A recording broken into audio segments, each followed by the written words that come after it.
अच्छा जी, व्लॉग बना के ना काफ़ी ज़्यादा मैं थक चुकी हाँ। हुण मैं आई हाँ किचन में मैं एक कप चाह बनाने लगी। अगर तुसी पीनी तो मैनू दस दो, एक और कप बना लवांगी।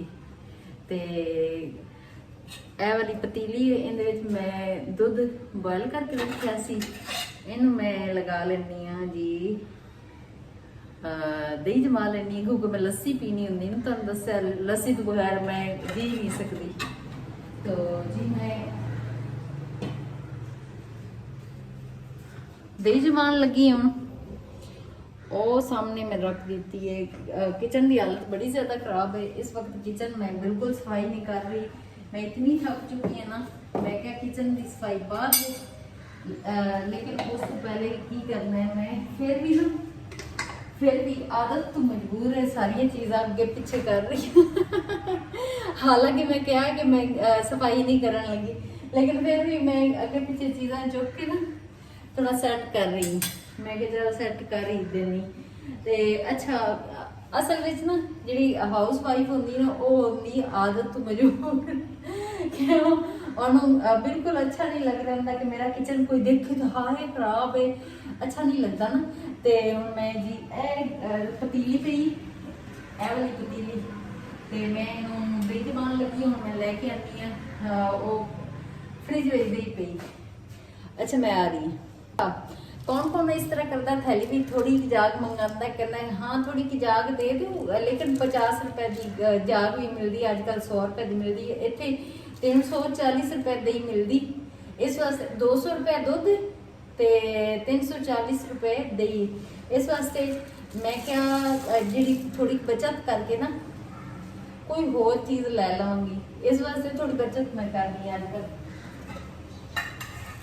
चलो जी दही जमा लेने, उस तो बाद मैं चाय बनाऊंगी अपने वास्ते। ओहो दूध नीचे गिर गया थोड़ा। चलो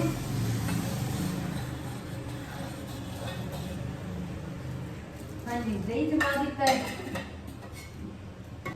अच्छा जी 5-6 घंटे इस दही जमन वास्ते लग जाने। इस वास्ते मैं हुण की करन लगी हाँ, मैं दुध लैके आनी हाँ तो एक कप चाह बना लैनी, क्योंकि मैं बड़ी ज़्यादा थक चुकी, मेरे सिर में भी बहुत ज़्यादा दर्द हो रही। तो जी दही है ना, ये मैं लस्सी वास्ते अज वास्ते मेरे वास्ते लस्सी कोई नहीं है, लस्सी वास्ते दही कोई नहीं है। इस वास्ते मैं ना इन्नी दही रख रही। तुसी कहोगे कि छापर विच पई, कोई गल नहीं, छापर विच पई तो कोई गल नहीं। बाहरों भी तो असी काफ़ी ज़्यादा चीज़ां जिहड़ियां ऐसियां जिहड़ियां साड़ी सेहत वास्ते अच्छी नहीं होंगी, सारा कुछ कर रहे होंगे। बहुत सारे लोग कर रहे होंगे, बहुत सारे लोग नहीं भी कर रहे होंगे। मैं जिहड़े नहीं कर रहे होंगे ना उन्हां दी नहीं गल कर रही, जिहड़े कर रहे होंगे ना उन्हां दी गल कर रही। अच्छा जी मैं दुध लैके आनी ते चाह पकानी।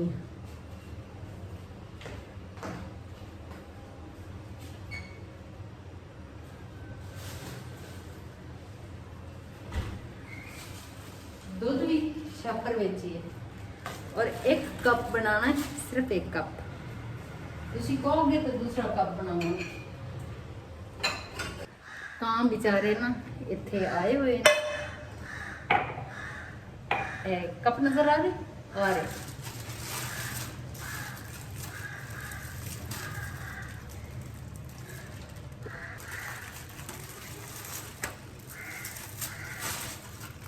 कहते कराची विच कां नहीं होंगे, कां भी है इहदे।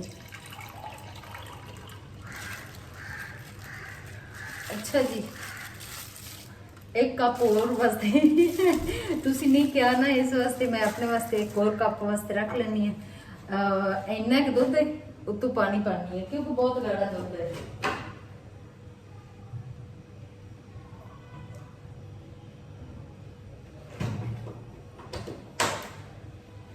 हाँ जी यह वाला कप भर गया। पानी जिन्ना मर्जी पा लो, कप भर जाता है। ये मैंने रख दिया इधर। ये साइडों पे जो सफेद सफेद आपको नजर आ रहा है ना, ये बहुत ज्यादा काकरोच निकलते हैं, तो उनके लिए मैं क्या लेके आई हूँ, मैं आप लोगों को दिखाती हूँ। ये जो मोटीन वाला है ना, ये मोटीन वाला ये मैं लेके आई हूँ, एहतियात से ही डाला हुआ है। अभी मैंने साफ किया था ये वाला चूल्हा, सुबह किया, उसके बाद मैंने ये डाल के काफ़ी ज़्यादा ना मरे पड़े, हर रोज़ सफाई करके उसके बाद यही डालूंगी। अभी मैं हाथ धो लूँ, फिर मैं वो जो पत्ती है ना वो डालूंगी।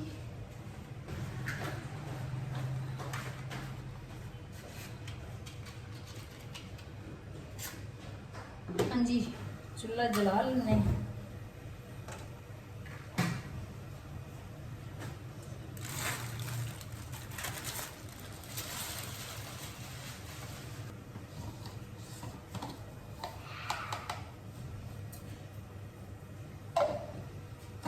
ये शाम 4 बजे की चाह है, 4 बजे की। पत्ती भी खत्म हो गई, कल मैं लेके सौदा आई नहीं हाँ, सारा लेके आई लेकिन पत्ती याद नहीं रही। असल में ना पत्ती लैन गई कि पत्ती खत्म हुई मैं क्या अज ना ग्रोसरी करके आनी, ते जो जी मियाँ साहब दे नाल गई ते उन्होंने नाल पत्ती लियाना तो वैसे ही भुल गया। हुण अज तो मैं बिल्कुल भी घर तो बाहर निकलने वाली नहीं है, क्योंकि इतनी गर्मी है ना, तो गर्मी के कोई जान का मेरा मूड नहीं है। तो इस वास्ते चाह का इंतजार करते करते नाल गल्लां करनी, ते नाल जी पत्ती खत्म हो गई, फिर बाद में लै आऊँ। अच्छा जी, नाल थोड़ा सफाई कर ही लेनी है, वो काफ़ी ज़्यादा खराब और दुध भी थोड़ा गिर गया, इस वास्ते थोड़ा साफ कर ही लेनी। सफाई होंगी ना वो भी जरूरी होंगी। चलो जी कर लेने, लेकिन इस साइड नहीं कर रही।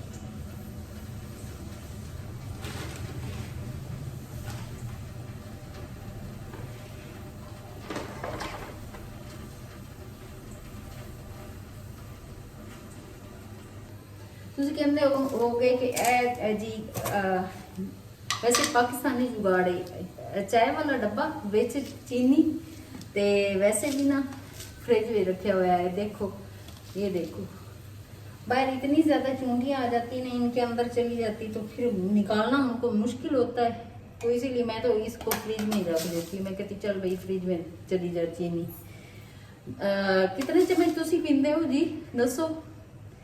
मैं तो 1.5 चम्मच पीनी, बस मैं 1.5 चम्मच पा ली, तुसी दसो।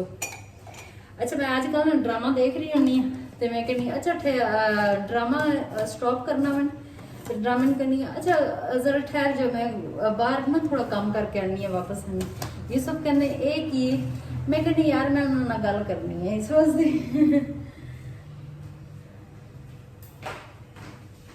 और आज का ब्लॉग इन्ना ही है। चाय पाती मेरी ते इन्हू मैं पानी विच, और सिर में बहुत ज़्यादा दर्द है, गल्लां कर कर कर कर के इतनी कर कर के ना सिर दर्द हो रही, और जाके मैं बस चाह जड़ी वो पीनी है और थोड़े तो इजाज़त चाहनी है। ओके अल्लाह हाफिज़। अपना और अपनी फैमिली का बहुत ज़्यादा ख्याल रखना, और दुआओं में याद रखना, और मेरी चैनल में सब्सक्राइब भी कर देना, लाइक भी कर देना और शेयर भी कर देना, शुक्रिया। और चैनल वाले नीचे आके कमेंट जरूर करना कि मैं अगली वीडियो में थोड़ा नाम ला सका, ठीक है।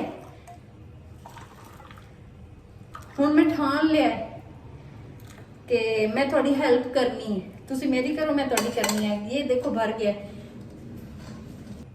ओके बाय, अल्लाह हाफिज़।